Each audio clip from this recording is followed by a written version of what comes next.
मोदी सरकार से उठा देश की जनता का भरोसा। 7 राज्यों में उपचुनाव से हुआ बड़ा ऐलान। क्या इस्तीफा दे देंगे मोदी? मोदी सरकार का शुरू हुआ बुरा वक्त।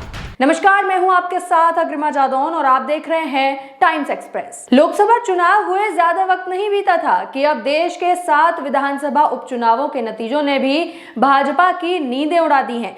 जहां एक और भाजपा अभी तक लोकसभा चुनावों में हुई हार को ही नहीं पचा पा रही थी, वहीं अब उपचुनावों के नतीजों ने तो भाजपा के पैरों तले से जैसे जमीन ही खिसका दी हो। जैसा कि हम आपको अपनी पिछली वीडियो में भी बता चुके हैं कि देश में आज 7 राज्य यानी कि बिहार, पश्चिम बंगाल, तमिलनाडु, मध्य प्रदेश, उत्तराखंड, पंजाब और हिमाचल प्रदेश की 13 विधानसभा सीटों पर हुए उपचुनावों का नतीजा जो है वो आने वाला था, जिसमें बीजेपी केवल एक ही सीट जीत पाई है। जी हां, और वो भी काफी मुश्किलों से, जबकि इंडिया गठबंधन 13 में से 12 सीटों पर अपनी जीत की मोहर लगा चुका है।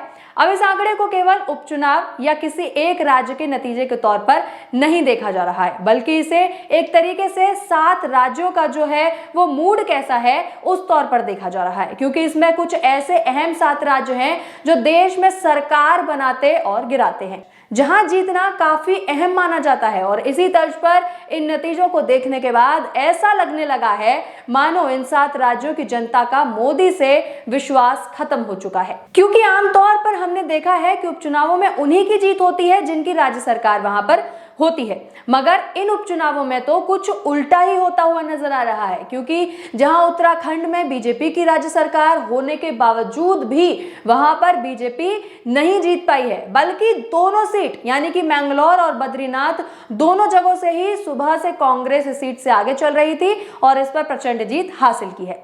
इससे भी अलग एक और दिलचस्प बात अगर आपको बताएं तो हाल ही में लोकसभा चुनाव हुए थे और इन लोकसभा चुनावों में मध्य प्रदेश, हिमाचल प्रदेश, उत्तराखंड तीनों ही ऐसे प्रदेश थे जहां बीजेपी ने अच्छी खासी सीटें जीती और अपने नाम की।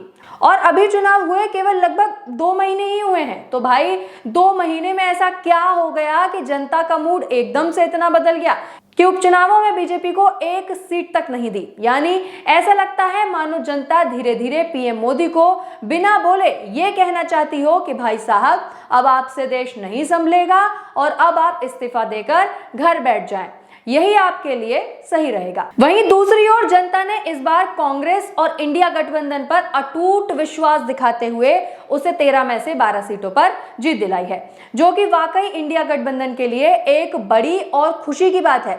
ऐसा लगता है कि अब जनता ने राहुल गांधी को पीएम पद के लिए चुन लिया है और अगर जनता को अभी मौका मिले कि पीएम की कुर्सी पर राहुल को बिठाने का, तो वो जरूर राहुल को अच्छे वोटों से जीत दिलाकर पीएम की कुर्सी पर बिठा देगी। क्योंकि जिस तरह हमने आपको बताया कि जहां कभी लोकसभा चुनावों में भाजपा ने सभी सीटें जीती थी, तो अब वहीं उन्हीं राज्यों में बीजेपी का एक सीट जीतना भी मुश्किल पड़ गया है। इसी को लेकर कई यूजर्स एक्स पर खूब ट्वीट भी कर रहे हैं। ट्वीट पर एक यूजर लिखती हैं कि उपचुनाव की 13 सीटों के परिणाम, इंडिया गठबंधन 12 सीटों पर जीत रही है। उसके उम्मीदवार 20,000 से 39,000 वोटों के मार्जिन से जीत रहे हैं। बीजेपी मात्र एक सीट पर 1500 सीट से जीती है। ये चुनाव परिणाम ये बता रहे हैं देश में इंडिया गठबंधन की आंधी चल रही है। इससे बड़ा उदाहरण और क्या होगा। वहीं एक दूसरी यूजर ने लिखा है कि कांग्रेस मुक्त का सपना देखने वालों, ये कांग्रेस पार्टी के कार्यकर्ता बब्बर शेर हैं और ये हकीकत। सब कुछ सहन करके लगातार लड़ते लड़ते ये योद्धा अभय बन गए हैं। राहुल गांधी जी के नेतृत्व में ये जीत के और परचम लहराते रहेंगे, यूं ही जश्न मनाते रहेंगे। विजय कांग्रेस। देखा जाए तो बीजेपी ने बहुत मेहनत की ताकि वो उपचुनावों को जीत सके। वो कैसे? अरे उत्तराखंड में वोट देने जा रहे लोगों को रुकवाया, उन पर डंडे बरसवाए, उन्हें लहूलुहान कर दिया। नहीं, ऐसा हम नहीं कह रहे हैं, ऐसा उत्तराखंड की ही जनता का कहना है। लेकिन फिर भी क्या रिजल्ट क्या निकला? 0। उत्तराखंड में बीजेपी दोनों सीटों पर हार गई और कांग्रेस वहां से जीत गई।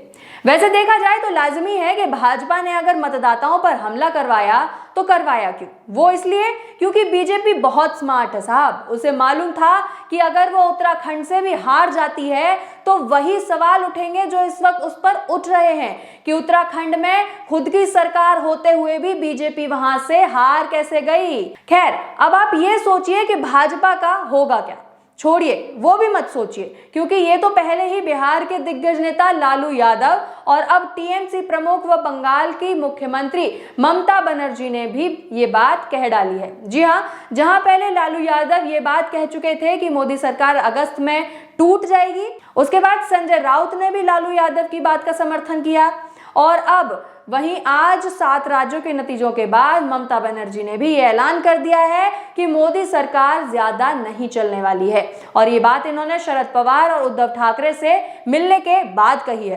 तो कहीं ना कहीं कुछ तो बड़ा खेला होने वाला है साहब, जिस पर कई लोगों ने एक्स पर ट्वीट भी किए हैं। इस पर संदीप चौधरी के पैरोडी अकाउंट से एक ट्वीट आया है जिस पर उनका कहना है कि ज्यादा दिन नहीं चलेगी मोदी सरकार, उद्धव ठाकरे और शरद पवार से मुलाकात के बाद ममता बनर्जी का दावा।